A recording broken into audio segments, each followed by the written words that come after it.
Tonight, what could be a change for the better for Maine's fishermen, worried about what offshore wind projects will mean for their industry. Just yesterday, the Federal Bureau of Ocean Energy Management released this wind energy proposal.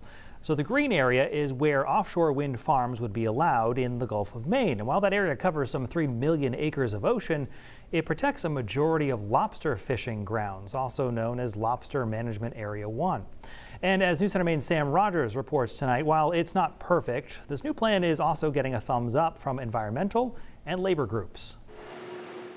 How long have you been? 43 years in the fishing industry. Bill Coppersmith doesn't mince words. As one of the thousands of Maine lobstermen, he says he's frustrated with some of the new regulations he says are hurting the industry. They make us implement different things that cost us money and take us time to do. I've been fishing since 1991. Kristen Porter is the president of the Maine Lobstermen's Association. He says one of the biggest concerns for fishermen now, offshore wind development in the Gulf of Maine. But I mean, this was big to have the majority of our grounds taken off the table. He's talking about a newly proposed area for offshore wind projects, one that would leave more fishing grounds free from development. That is, Porter says, as long as it's done right. And that it doesn't adversely affect fisheries and the ecology of the Gulf of Maine. When we all come together, we can, in fact, find solutions that can work for everybody. Jack Shapiro is the Climate and Clean Energy Director for the Natural Resources Council of Maine. He says the future turbines will be mounted on floating platforms anchored to the sea floor.